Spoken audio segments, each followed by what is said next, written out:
The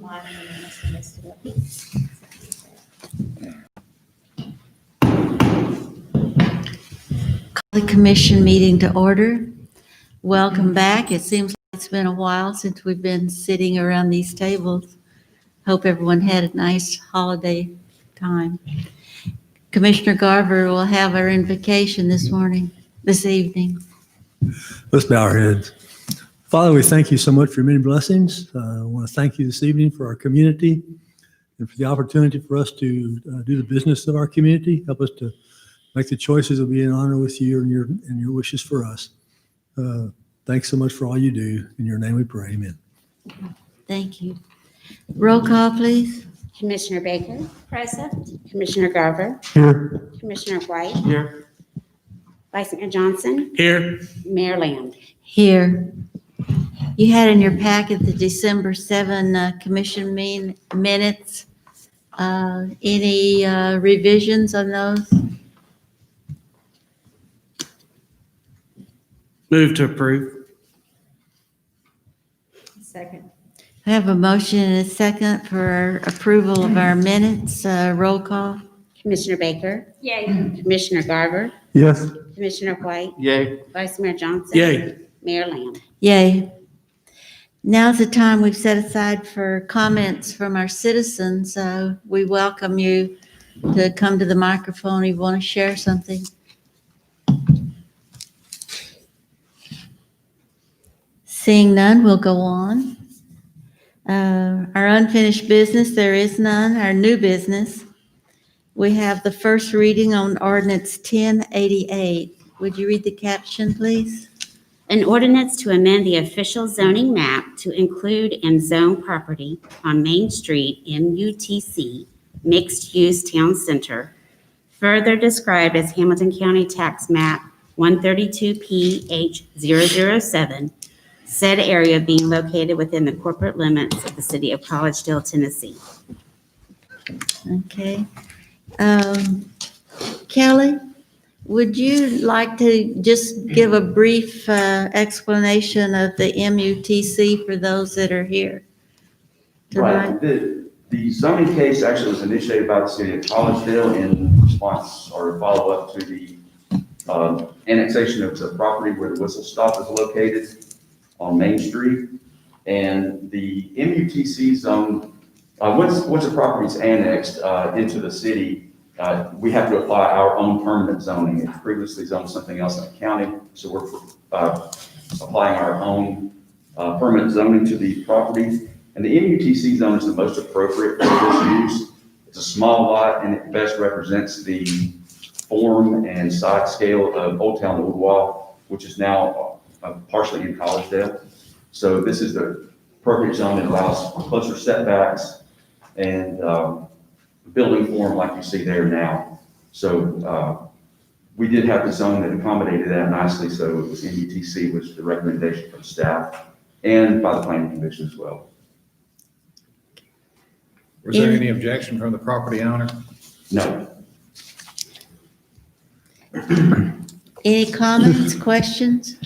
I got a question about the property, not as much about the zoning, if that's appropriate. The parking just seems like a real challenge. Is it going to maintain the appropriate parking that our community demands for a commercial facility like that, a restaurant?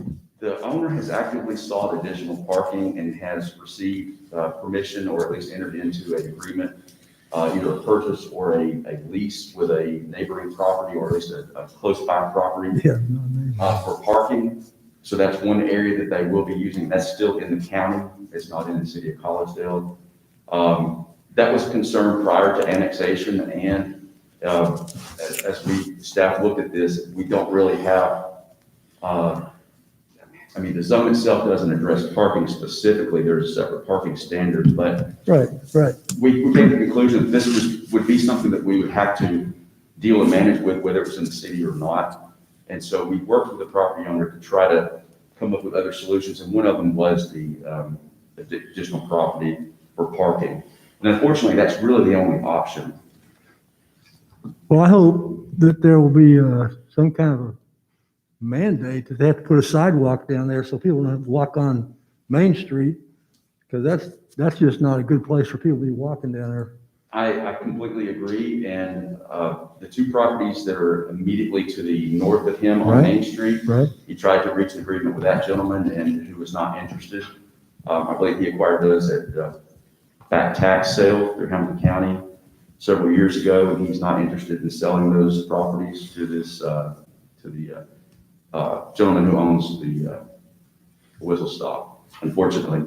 But those are continuing, and he's still looking at other options to expand his parking as he can. I think they've also been parking in the lot across from Ultwa Baptist as well. Yeah, that's Uwa Baptist property. So But there was a trailer there before the tornado came Right. through, but But I still think that we can recommend or demand a sidewalk at least, I think, to get back and forth down the highway. to your point, I completely concur. A sidewalk would be the ideal situation through there. It would have, it involve two jurisdictions on a T-Dot right-of-way, which is a very narrow right-of-way through there, which is an additional problem. So likely to get a sidewalk through there, there would have to be some additional agreements, easements with property owners who lie outside the county or outside the city.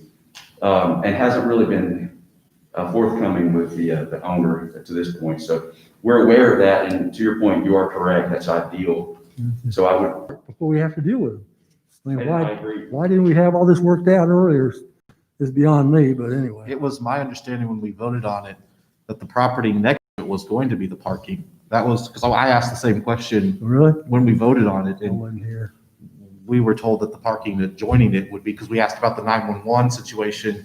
If someone got in a brawl in the parking lot of the train depot and then rolled into the parking lot, how would that play? So I'm a little confused as to why the parking is now a question or an issue. 3 houses down. Well, it's not part of what we're talking about tonight. This is only the zoning. I understand, But but we, this is an issue. when the property owner came to the planning commission, we talked about that parking, and he was hoping to get some arrangement with the people next door, but there was not a promise. I hope to win the lottery too, but And he has one property agreement, but that's correct, that was part of the annexation discussion. We had those internal discussions with staff. And the, conclusion that we had was that the city and the county would, one or the other or both of us would have a concern about parking regardless of where the business is located. And since it is in Collegedale, I concur that we work as staff and as the city to try to correct that situation, or at least improve that situation. But with multiple owners and multiple jurisdictions, you can see that is part of the difficulty there. And the same difficulties we would have if it were still in the county. having said that, I move to approve the zoning. Second. Okay, we have a motion and second to approve the ordinance 1088. Roll call, please. Commissioner Baker, Yay. Commissioner Garver, Yes, Commissioner White, Yay. Vice Mayor Johnson, yay. Mayor Lamb. Yay. The first reading of ordinance 1089. Would you read that caption, please? An ordinance to amend the official zoning map to rezone property on Lee Highway from MUBC, Mixed Use Business Center, to AG, Agricultural District, further described as Hamilton County Tax Map 133002, said area being located within the corporate limits of the city of Collegedale, Tennessee. This property is located on Lee Highway toward the Bradley County line there, as you can see in your packet, at the intersection of White Oak Valley Circle. It's about 1.7 acres, and the property owner has requested rezoning to AG from MUBC, that's B with instead of TC, which would allow more intensive uses there. He does not require that. He wants to put a barn and eventually fence that for pasture land. And so he had requested to rezone that property to AG. And that came with a staff recommendation of approval. It's upgrading to a more restrictive zone. It's an extension of an existing zone, and the planning commission also recommended. Is this next to where they've been doing all that land movement, Yes, or is it part of it? it's immediately adjacent to it. Okay. There was originally going to be a business built there, correct? Is that the reason it was MUBC? Prior to annexation into the city, the property was zoned commercial. I'm not sure what, what type of commercial in Hamilton County. And so it was when it came into the city, the original zone was C2, and then a property owner came back later and asked for MUBC for a business that you're referring to, Mayor. And this gentleman has purchased the property and wants to eliminate the possibility of those uses around his home. So now that he owns it, he asked for rezoning.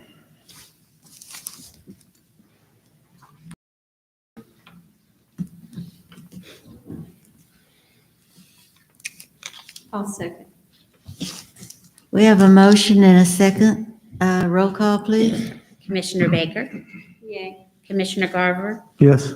Commissioner White, Yay. Vice Mayor Johnson, Yay. Mayor Lamb. Yay. Thank you.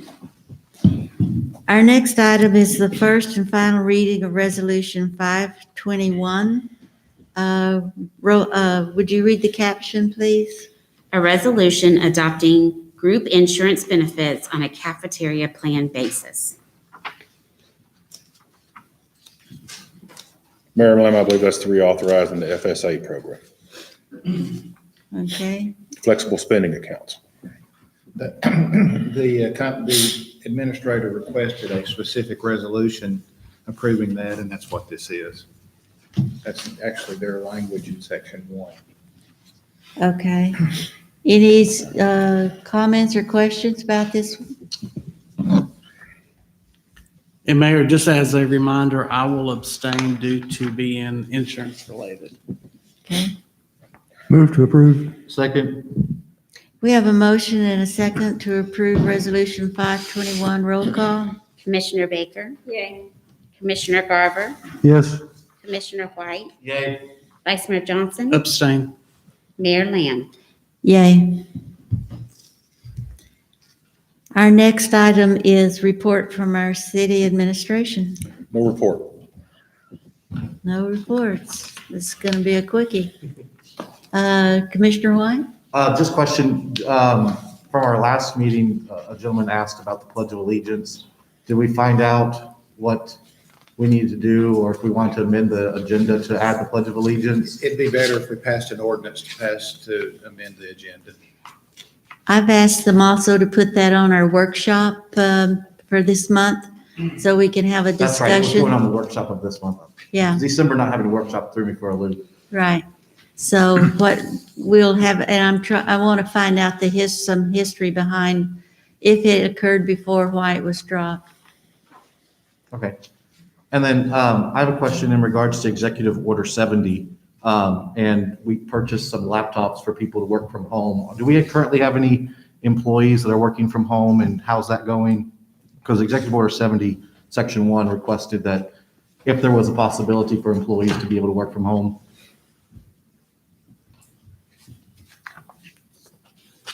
I don't think we have anybody working from home full-time. Key managers, am I correct in that statement? I don't think we do. Not full time. Actually, it is when your kids are back. Wayne, you are working mostly from home, but you are coming in from meetings, correct? No, I was told to come in. But you could if you needed to. I'm very capable of it. I was just told to come in. That's fine. So no. No. Is there a policy in place to allow them to work from home then? I guess that's what I'm hearing. There's a policy to allow them to work from home if absolutely required. Okay. And then, Most of our positions cannot work from home. right, law enforcement. Full-time. Right. What about the laptops? So we got those up and running. I know we ordered those in August and. I answered your email regarding that. Tom is programming them as he has time. Okay. I just didn't know if there was like a rush put on them now since coronavirus is becoming more of an issue to allow people to work from home or not. I think unfortunately, a lot of he handles, because I've asked Ted the same question, and he's working on them. I do know that, but he also handles a lot of our IT and other tasks. That was my That's being concern. kind. Is there, The fact remains that the majority, not all, but the vast of the jobs here we do not approve anyone to work. There has to be a very special circumstance to grant that because of the nature of what we do here. Okay, and I understand that. I mean, law enforcement can't work from home, and there's other key people like that need to be here available for the people's business. But at the same time, with the health crisis the way it is and the governor's request and the executive order, I was just following up to see if we were moving in that direction. Also on the coronavirus funding, do we have leftover funds still to purchase, and do we plan on purchasing anything? Because wasn't it like $175,000 that was allocated to us? To my knowledge, we have no additional funds available to purchase. We have spent all of our funding, both for computers as well as any other funding, and we should be, if not have already been reimbursed for all of it. We have. Awesome. It's been actually probably a few months. We've got reimbursed for all 171,000. I think it was 170. There was the potential rumor that some localities, municipalities, potentially counties or whatever, might have not used all of their funds. And there could be another pot available later on, but I am doubtful that will happen. But that is a rumor that's out there. Well, we'll see what I happens. doubt it will happen though, but that is out there floating around. So you might hear that, Okay, but I don't know that we'll see that. okay. Thank you. Commissioner Garber? I got one. Because someone came to me and asked it, I didn't want to give an answer that I wasn't for sure of. The concrete barrier going over the ridge on Appleton, Collegedale, they haven't been using the other side of that for some time now. And have them move that a little way, because when you come going east, that big old metal thing sticking out there can kind of catch you by surprise of Mack trucks coming at you. If they're not going to do anything there for several months, maybe there's probably 30 barriers that need to be moved a little bit. Is that a possibility, or is that just, I can check with Wright Brothers. does that make any sense? I mean, Yeah, I understand what you're talking about. I can check with Wright Brothers and see what their construction schedule looks like and what utility work they have left in that area. okay. Yeah, because I know it was important to have it there while they were doing a lot of their work, but I think maybe there's time we could actually move that a little ways and give that passage a little more flexibility. That'd be appreciated. Thank you. There's not much space there either when a fire Yeah. truck or ambulance comes along and you don't have any Oh, place to go. Then you gotta make that sharp curve around that big old metal barrier. But anyway, if we can work on that. Thank you. Commissioner Baker? Going down on Main Street, across the rail track on the left, there's, and I may have asked this a couple of years ago, there is a brick building, you pass the Baptist Church and the parking lot, Church Street, and you look to the left, and there's a brick building, and that the gentleman that owns that property, I think he owns that little plaza to the left, through there. It is really an eyesore, and they're using it for, I've had, not lately, but at one time, he let people live there, and it wasn't set fit to people to live there. But I guess he's using it for storage. I don't think he's allowing it. The man who owned that died, and his Yeah, but- daughter has the property. She lives in Florida and could care less what goes on. And that's in the, On that's in Main the Street. county, in the That's correct. That's county in the will counties. not. I have been so anxious to do something, but my hands are tied. It's outside of our jurisdictional authority, unfortunately. Okay, but is there not something that we can do to contact the county about it, for them to apply, maybe add a little pressure to them or influence to them? For them They to don't, act they on don't it? have zoning stuff to do it. No, Commissioner Baker, the county historically does not have code enforcement that the municipalities have.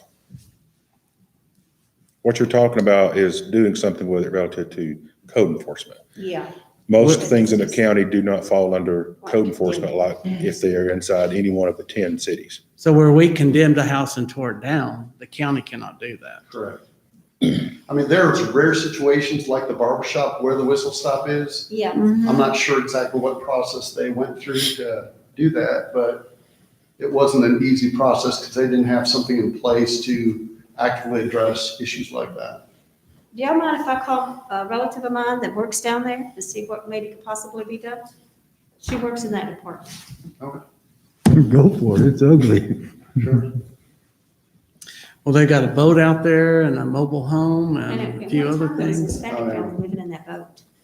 It should also be noted that sometimes property owners actually request to be annexed by a city just because of code enforcement. The property owner asked. No, it's just an Okay. observational comment. Thank Many, you many very much. times they ask to be, or consider annexation, so they will have code enforcement relative to the property. Because that building is the old Quality Shopper newspaper. Mhm. Yeah, it was a It's print shop. Print shop, yeah, among other things. And the gentleman lived next door for a while. I mean, the roof is But falling didn't in. she, the daughter, didn't she own the frame shop that was there? at one She time? owns all of that property right in there. Yeah. She He and- also he owns and that his- house next to Oolong Nursery as well. Yeah, the little. That house is owned by the people who own that little strip mall right there beside it. That Did brick they house. sell it? Huh? Did they sell that to them? Yeah, Okay. because the people in at the nursery wanted to buy that, and the gentleman won't sell it now. He just uses it for some storage. Well, I'll make I don't know how feasible it'll be, but I'll make a call to somebody that I know that's been down in that department for years, It's a mess. who's been known to call me and tell me some things that are going on that I might want to be here. And I'll see if there's something that can be done. Okay. I don't have anything other than to say it's good to see everybody back. So is there a motion for adjournment? Make a motion? Second? Happy New We're Year. Happy New Year. Happy New Year.